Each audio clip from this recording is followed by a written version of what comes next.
Le désert du Namib est considéré comme le plus ancien désert du monde. Très inhospitalier en apparence, il abrite pourtant une extraordinaire variété d'espèces.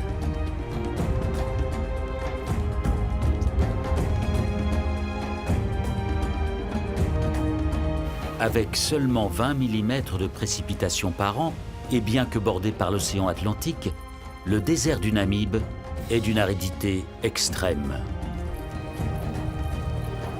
Et c'est ici, en plein cœur de ce désert, que des éléphants ont élu domicile. Comment ces animaux parviennent-ils à survivre dans un milieu aussi hostile ?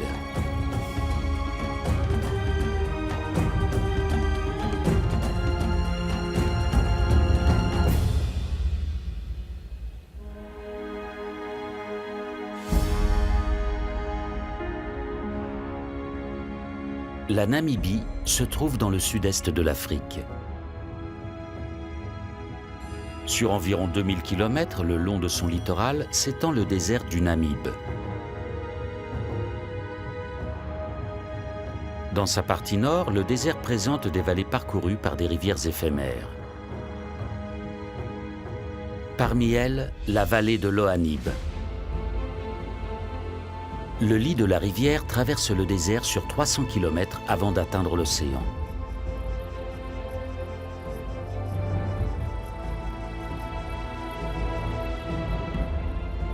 Mais l'eau n'y coule que quelques jours par an.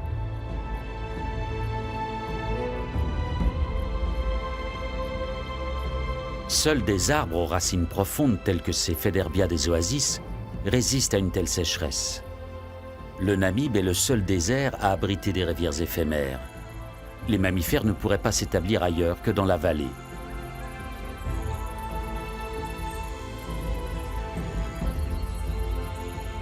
Et les éléphants du désert sont ici chez eux. Contrairement à d'autres éléphants d'Afrique, les éléphants du désert vivent en très petites hardes. Extrêmement rares, ces pachydermes au mode de vie très atypique sont suivis de près par des chercheurs qui ont attribué un prénom à chacun d'entre eux.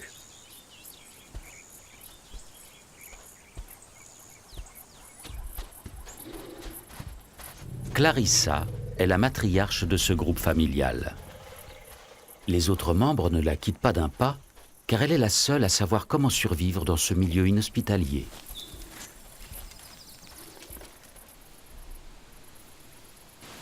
Dans la vallée de l'Ohanib, les fruits des Faidherbia sont mûrs. Leurs gousses renferment des graines riches en protéines.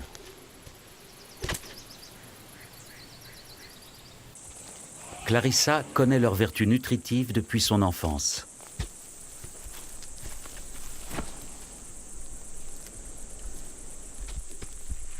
Maya, la benjamine, tente elle aussi de goûter aux fruits. Mais elle manque encore un peu d'entraînement. Heureusement, elle peut encore profiter des protéines du lait maternel.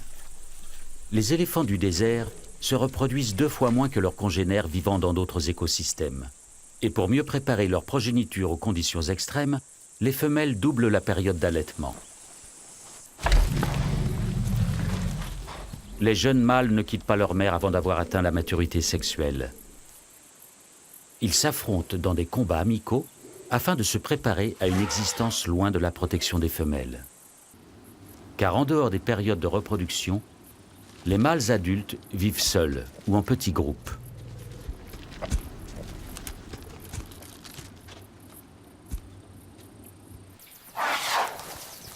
Yapi est le plus habile des jeunes mâles. Il atteint de hautes branches sous le regard envieux de son frère cadet.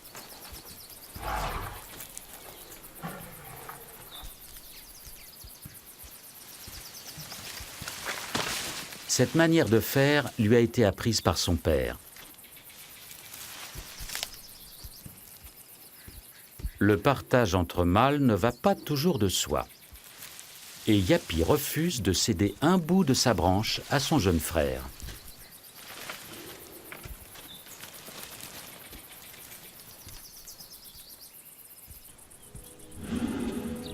Leur père, One Tusk, va sur ses 60 ans. Son signe caractéristique, c'est l'absence de défense droite. Il l'a perdu dans un combat avec un autre éléphant. Pendant de longues années, il est resté le maître incontesté de la vallée de l'Ohanib. Aujourd'hui, il mène une vie solitaire. Un éléphant du désert en bonne santé parcourt jusqu'à 10 000 km par an à la recherche de nourriture. La large plante de ses pieds lui évite de s'enfoncer dans le sable. Mais les jambes de One Tusk ne le portent plus sur de telles distances. Le vieux mâle est déjà sous haute surveillance. Un couple de chacals de la vallée est à l'affût. Les chacals ne se limitent pas aux petits gabarits et c'est bien volontiers qu'ils feraient honneur au cadavre du colosse.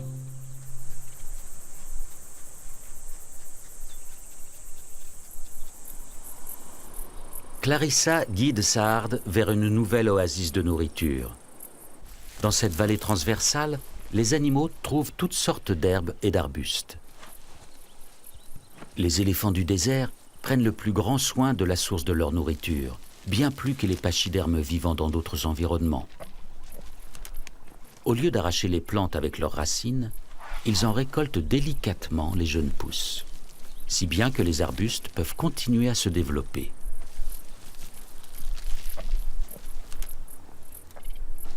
Adaptation au milieu oblige, les éléphants du désert sont aussi d'habiles grimpeurs.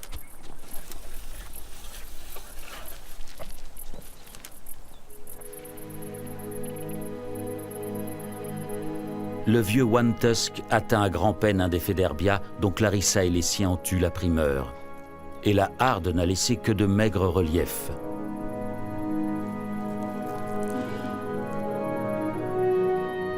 Pas la moindre petite graine à se mettre sous la dent.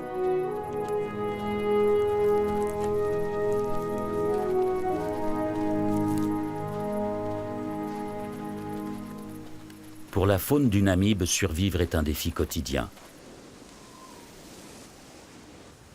Souvent, les animaux doivent parcourir de longues distances pour trouver de l'eau.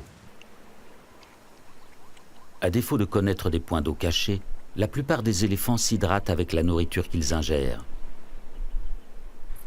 La moindre petite feuille verte contient de l'eau et c'est toujours ça de prix.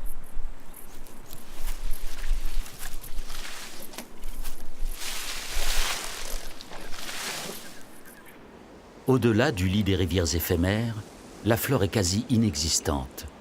La faune n'y est composée que de grands spécialistes du milieu extrême. Ce ténébrion de la taille d'un ongle est un de ces spécialistes.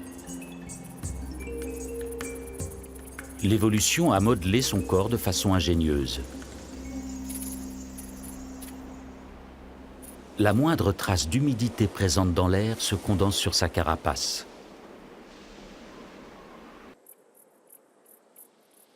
Les gouttelettes qui se forment petit à petit n'ont ensuite plus qu'à glisser vers sa bouche.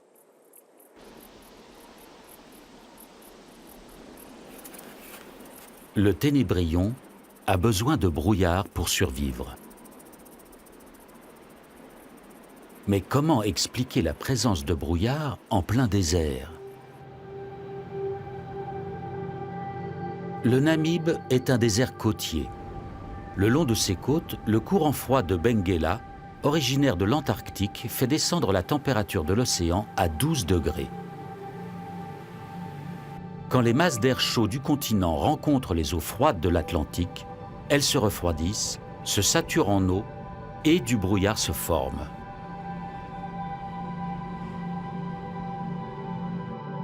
Grâce à ce phénomène, le littoral de la Namibie est embrumé environ 200 jours par an. Parfois, le brouillard s'étire vers l'intérieur des terres sur des centaines de kilomètres et atteint les vallées des rivières éphémères.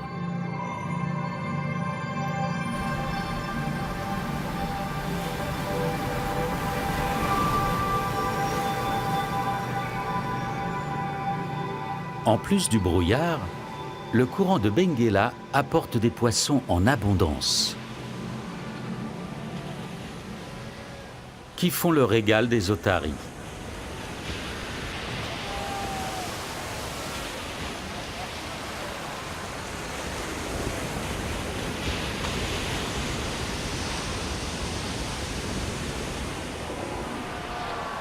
Leur immense colonie compte jusqu'à 100 000 individus.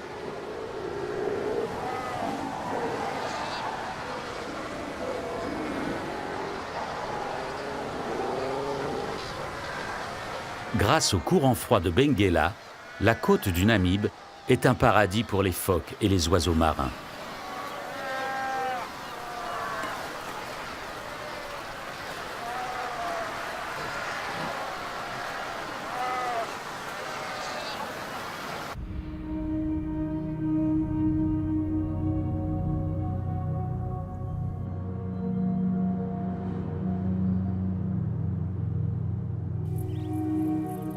Dans la vallée de l'Ohanib, les grands mammifères profitent aussi des bienfaits du brouillard.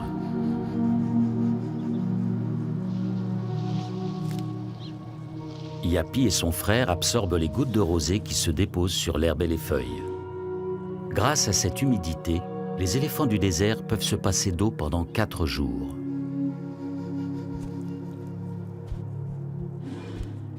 Pour l'instant, les 2 mâles vivent en solitaire, mais ce n'est plus pour très longtemps.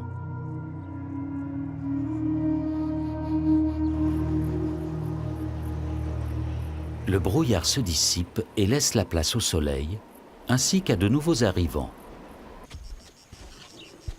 Une famille d'éléphants d'une autre vallée est en route.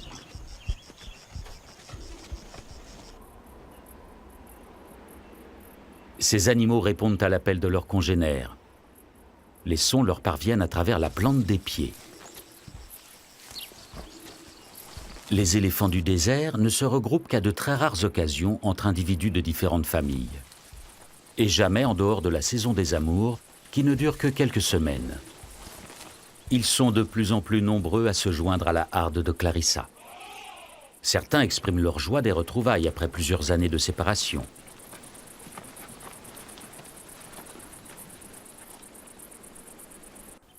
L'arrivée de femelles n'a pas échappé à Yapi et à son frère. Et lorsqu'il s'agit d'obtenir la faveur des éléphantes, c'est chacun pour soi.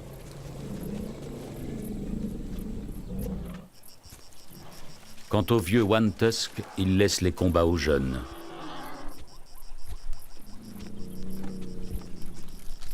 Il n'a plus la force de rivaliser avec d'autres mâles.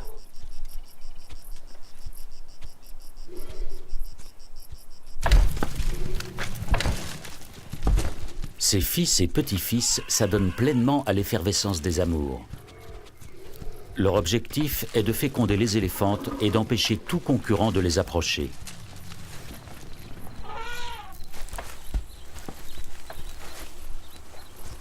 Yapi n'arrivera à ses fins qu'en utilisant un subterfuge pour isoler Clarissa du reste de la harde.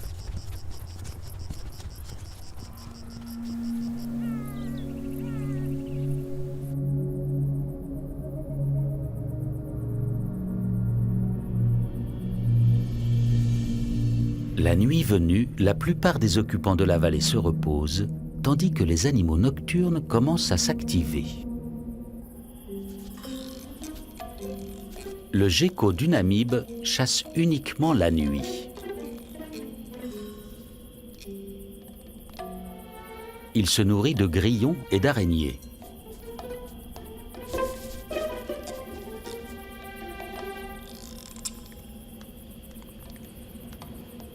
Comme les grenouilles, il possède des pattes palmées qui lui permettent de ne pas s'enfoncer dans le sable. Il parcourt ainsi les dunes en effleurant à peine le sol.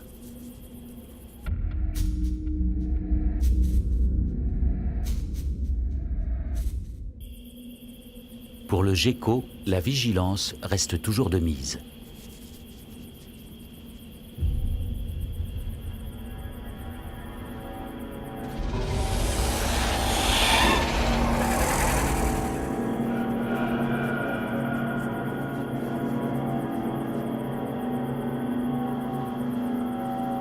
La vipère du désert du Namibe n'a pas la vie facile, tout comme les éléphants, le ténébrion ou le gecko.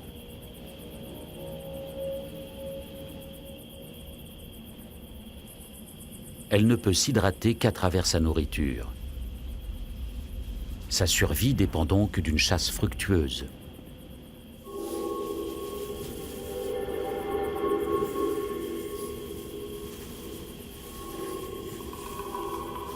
Lorsqu'elle repère un terrain propice, elle s'enfonce dans le sable et guette ses proies.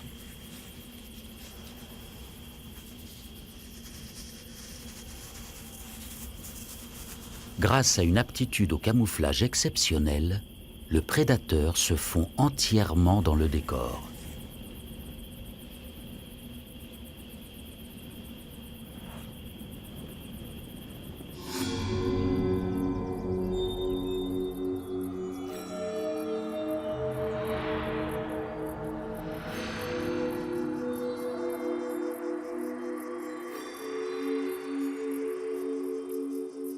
Le soleil est dangereux pour le gecko qui doit s'en protéger s'il ne veut pas mourir déshydraté. Une fois de plus, ses pattes palmées lui rendent un fier service. En un rien de temps, il creuse des galeries souterraines impressionnantes.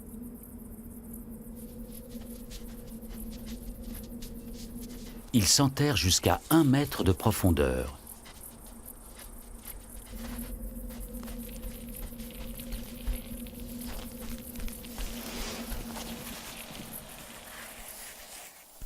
Ici, la chaleur est plus supportable.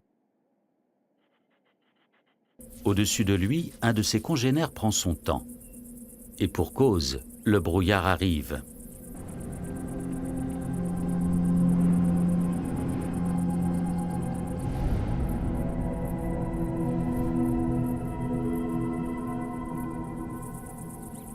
La condensation forme des gouttelettes à la surface de ses grands yeux. Le gecko n'a plus qu'à se désaltérer. La nature a encore fait preuve d'ingéniosité.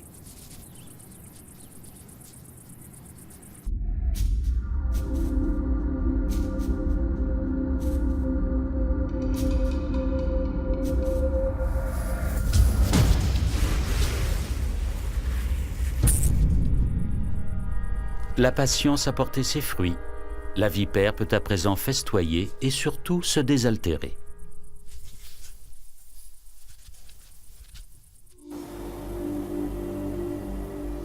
L'hiver namibien touche à sa fin et le brouillard tempère moins souvent le climat.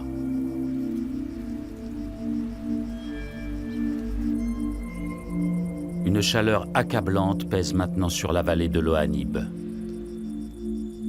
Clarissa et sa famille supportent tant bien que mal les 40 degrés à l'ombre.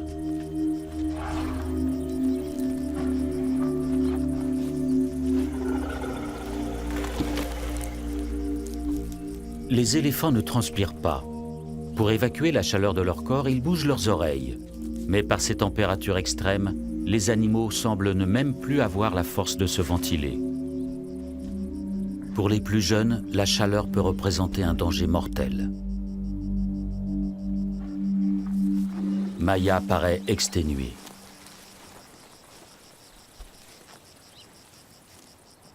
Malgré la canicule, Clarissa presse sa famille de lever le camp. Les éléphants du désert broutent environ 20 heures par jour et absorbent près de 200 kilos de végétaux. Pour se nourrir, les animaux doivent donc se déplacer constamment.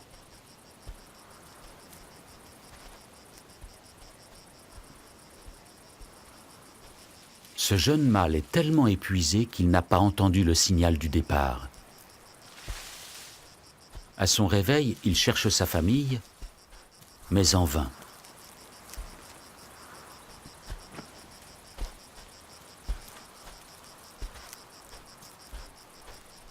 Toute la harde a disparu.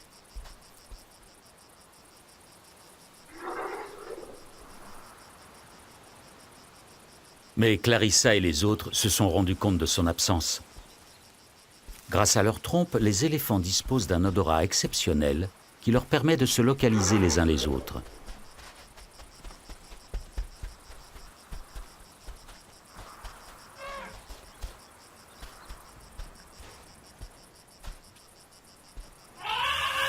Finalement, c'est la jeune Maya qui donne l'indication décisive au mâle égaré.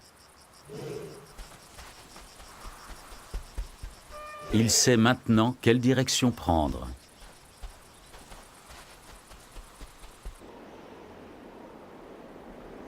L'extrême sécheresse perdure.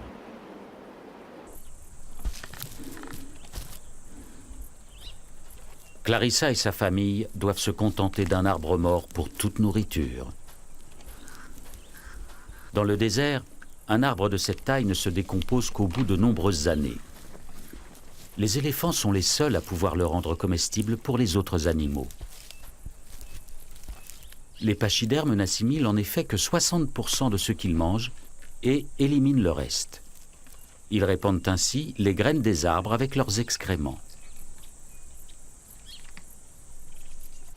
Certains animaux, comme les pintades de Numidie, se nourrissent essentiellement des résidus non digérés par les éléphants.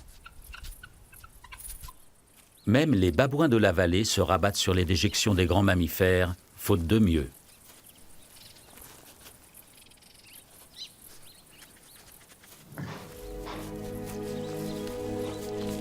De son côté, le vénérable One Tusk essaie de grignoter un peu de bois.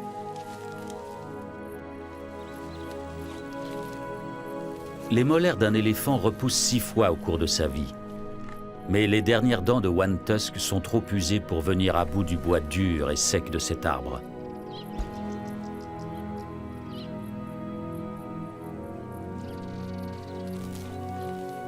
Ailleurs, en Afrique, les éléphants âgés se retirent dans des zones marécageuses pour se nourrir de feuilles tendres.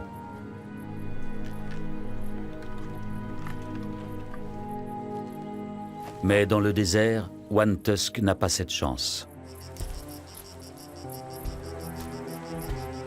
La harde de Clarissa est aussi menacée. Toujours à la recherche d'eau et de nourriture, elle se voit contrainte de quitter la vallée. D'autres familles d'éléphants se joignent à elle.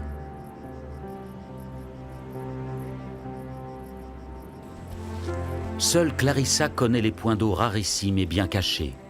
Grâce à son expérience, elle est aussi la seule capable d'en dénicher de nouveaux. La vallée de l'Ohanib se vide progressivement de ses habitants. Les chacals décident eux aussi de se diriger vers les côtes. Affamés et assoiffés, ils espèrent y trouver de la nourriture. One Tusk, lui, n'a plus la force d'entreprendre un tel voyage. Seule une pluie providentielle qui ferait pousser de l'herbe tendre pourrait le tirer d'affaire.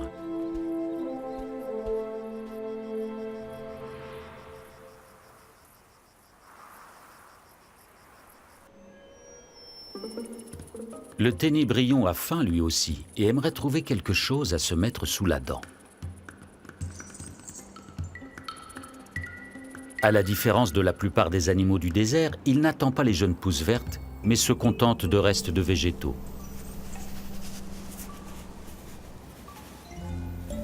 Il compte sur le vent qui souffle en permanence sur le désert et y dépose des feuilles mortes dans le creux des petites vallées entre les dunes. Le plus souvent, il doit se contenter de quelques brins d'herbe. Mais parfois, le vent accumule un petit tas de végétaux divers.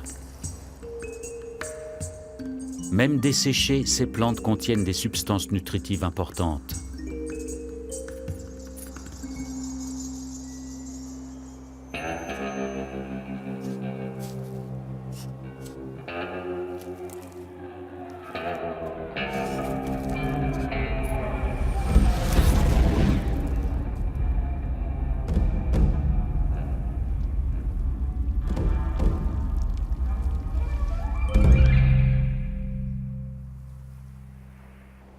Le caméléon Namaqua est un prédateur redoutable. Du moins pour le ténébrion. La rapidité du saurien ne lui épargne pas quelques courses-poursuites.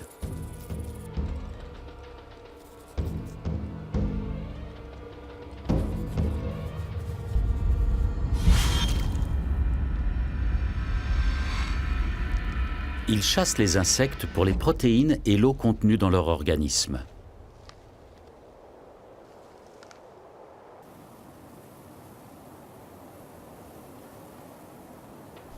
Le caméléon Namaqua est le plus grand animal à sang-froid du Namib. Des reptiles plus grands ne pourraient y survivre. À la différence des mammifères, il ne peut effectuer de longues distances pour se nourrir et se désaltérer. Comment a-t-il réussi à s'imposer dans cette nature hostile ?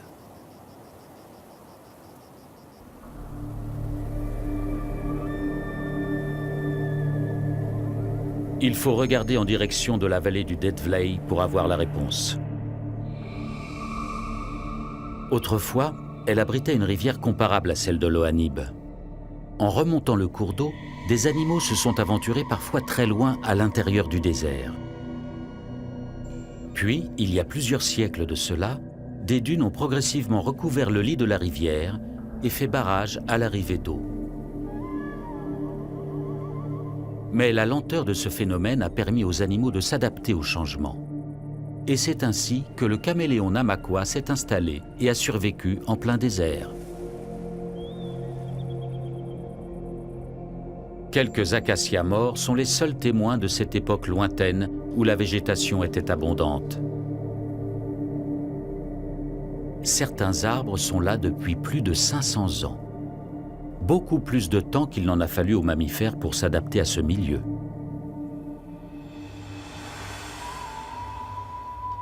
Leur capacité à parcourir de très longues distances leur a largement facilité l'acclimatation dans le désert.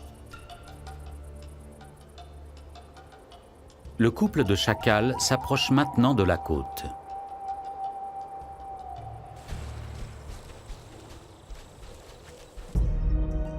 Pendant ce temps, Clarissa cherche toujours de l'eau. La petite Maya faiblit à vue d'œil.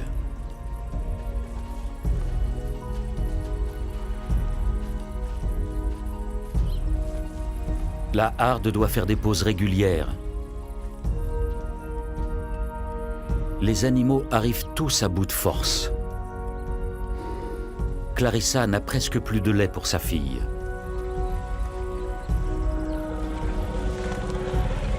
Soudain, Maya s'effondre.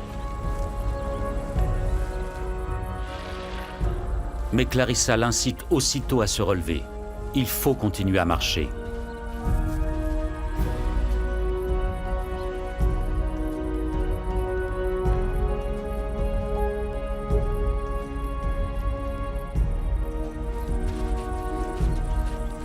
Enfin, après cette longue journée, les éléphants peuvent se désaltérer.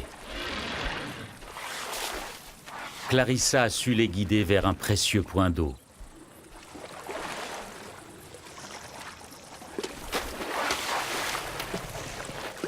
Les éléphants du désert ne boivent jamais plus de 100 litres par jour. Une manière de préserver les réserves d'eau du désert.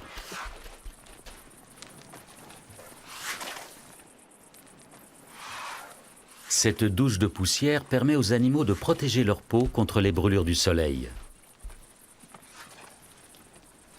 Demain, au lever du jour, Clarissa donnera de nouveau le signal du départ. Il reste encore une longue marche jusqu'au prochain pâturage.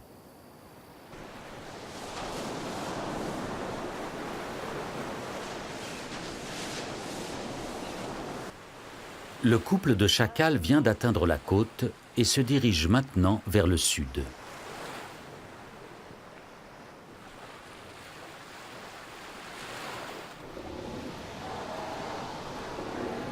En ce moment, chez les otaries, une nouvelle génération vient au monde. Comme la plupart des femelles, cette jeune mère est sur le point de mettre bas.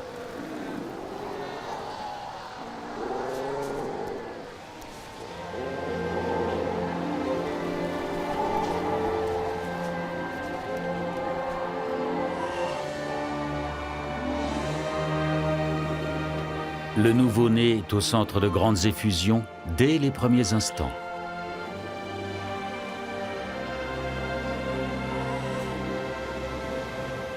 La voix et l'odeur de chaque animal sont aussi uniques que les empreintes digitales chez l'homme. Grâce à ce rituel de naissance, la mère et son petit pourront dorénavant se retrouver et se reconnaître à tout moment.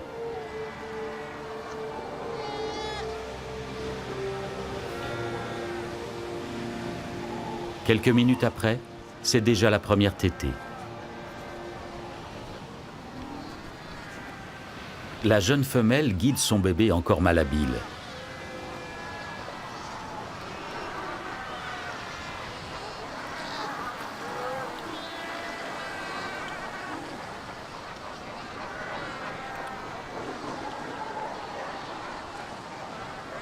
Le même scénario se répète pour des dizaines de milliers d'autres mères otaries.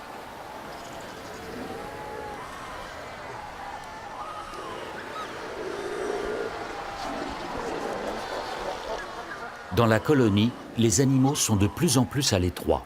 Les petits risquent d'être écrasés.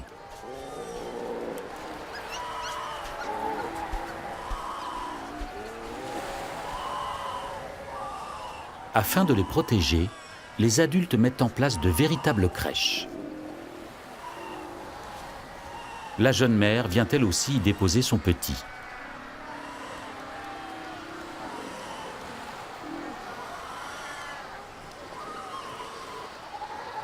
Les bébés sont ainsi à l'abri et les mères les retrouvent plus facilement.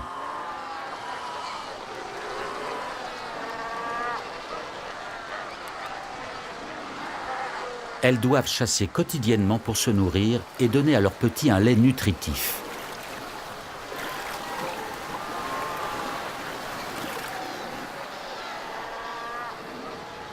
Mais l'emplacement de cette crèche est mal choisi. Les petits sont envahis par la marée montante. Ils luttent désespérément contre les vagues.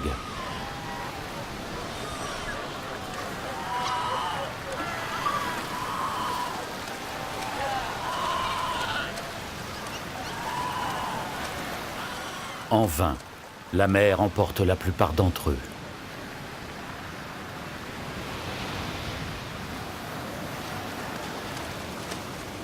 Les bébés otaries savent pourtant nager, mais il leur manque la couche de graisse protectrice des adultes. À peine née, cette petite otarie lutte de toutes ses forces pour sa survie. Bien d'autres perdront ce combat.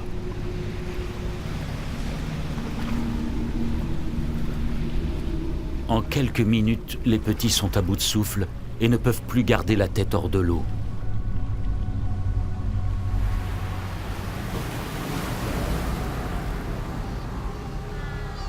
Celui-ci est encore en vie. Avec une volonté de fer, il nage vers le rivage.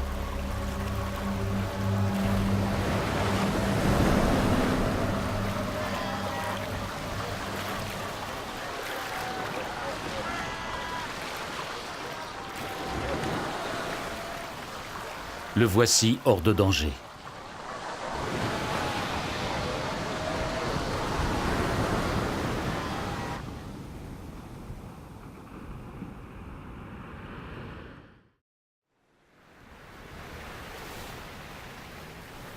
Un jour nouveau se lève sur le théâtre du drame. Les vagues ont déposé les cadavres des bébés otaries sur la côte.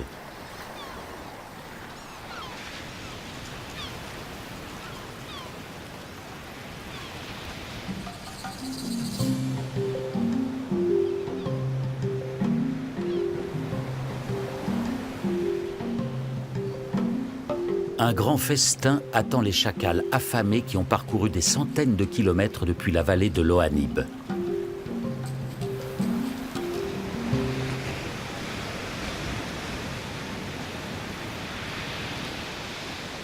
La colonie d'otaries est devenue leur unique source de nourriture.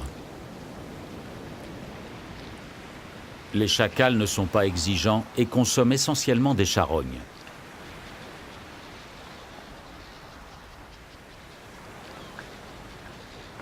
Ils vont passer les prochaines semaines sur la côte. Lorsque les petites otaries seront devenues des nageurs plus chevronnés et endurants, la colonie offrira moins de nourriture aux chacals. Ils retourneront alors dans la vallée de l'Ohanib.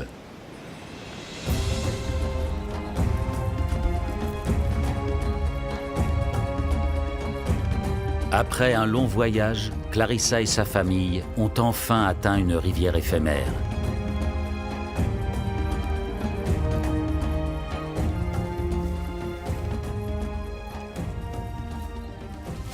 La matriarche savait d'instinct qu'ici, la végétation serait plus abondante, même en période de sécheresse.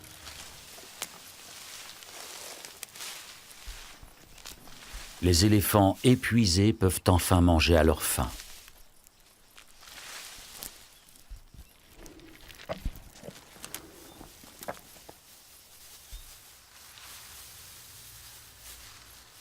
Le ventre bien rempli, Maya plonge dans un sommeil réparateur.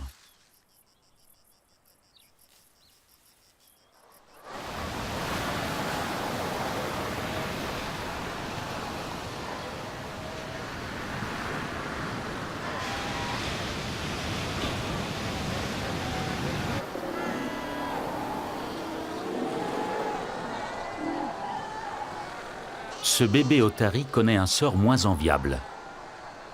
Il a échappé de justesse à la noyade, mais il ne retrouve plus sa mère.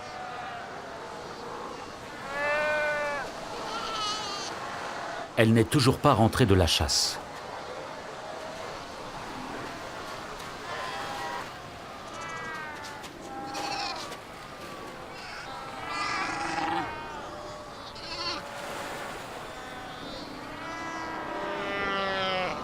Le petit croit reconnaître la voix de sa mère.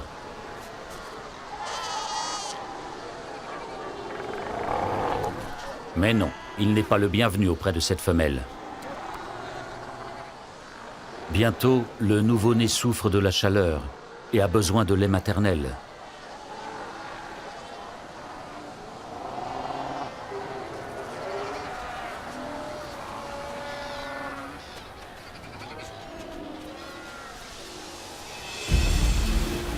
À la mi-journée, la voici enfin de retour.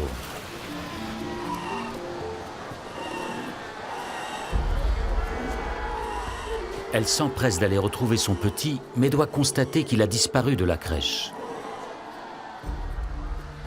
De son côté, le bébé égaré continue de l'appeler et de la chercher.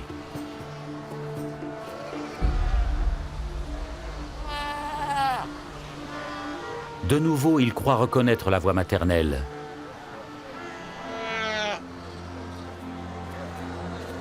Est-ce bien elle cette fois-ci ?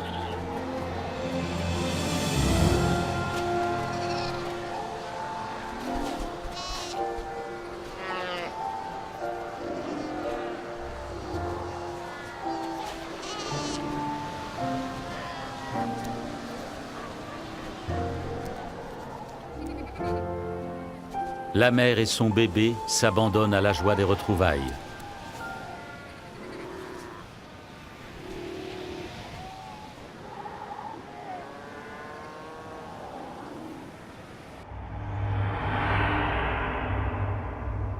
Un vent puissant se lève sur les côtes et souffle sur le désert.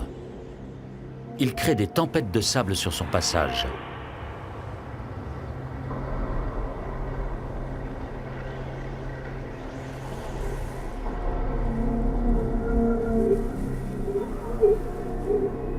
Elles atteignent bientôt la vallée où séjournent Clarissa et sa famille.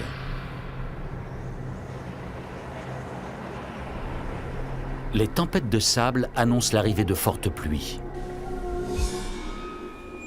La matriarche Clarissa est expérimentée et sait ce qu'il lui reste à faire. Car bientôt, les vallées se transformeront en rivières déchaînées qui emporteront tout sur leur passage. Les éléphants seraient en danger de mort s'ils ne quittaient pas la vallée sur le champ.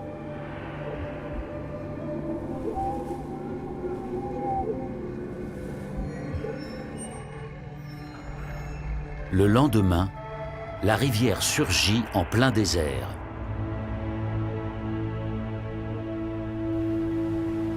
Le cours d'eau se ferait un chemin de plusieurs centaines de kilomètres à travers le désert avant de se jeter dans l'océan. Les rivières éphémères n'atteignent la côte qu'une fois tous les 10 ans en moyenne.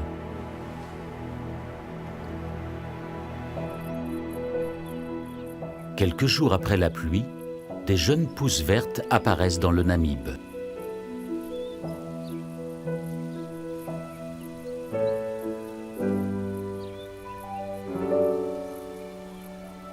La vallée de l'Ohanib revit elle aussi, et les premiers habitants sont de retour de leur exil.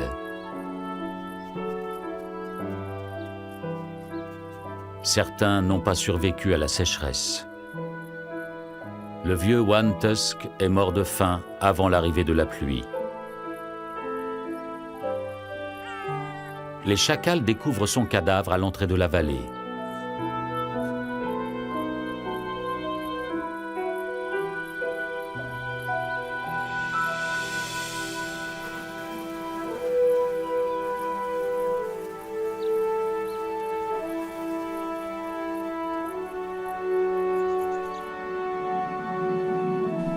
Ils attendent la nuit tombée pour se risquer auprès du cadavre du colosse.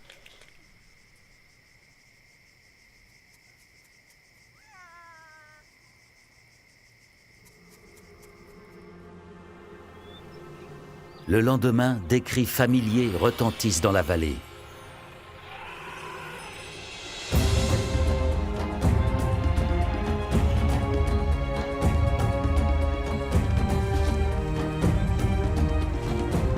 Clarissa est de retour avec sa famille. Les éléphants ont échappé au flot et reviennent tous sains et saufs. La petite Maya se porte bien, elle aussi.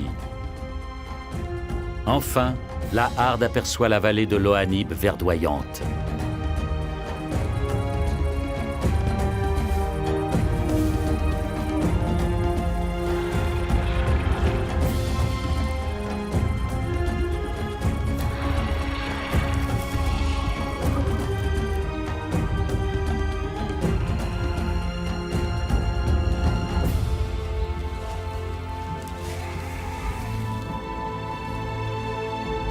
Clarissa attend un éléphanteau dont Yapi est le père. La nouvelle génération héritera elle aussi de la force et de l'expérience du vénérable One Tusk. Et la matriarche transmettra à son tour les secrets des éléphants du désert à sa progéniture pour la survie de l'espèce. La vallée de l'Ohanib est un véritable paradis pour les animaux qui ont réussi à s'y adapter à force d'agilité et d'ingéniosité. Dans le plus vieux désert du monde, ils affrontent vaillamment des conditions de vie extrêmes.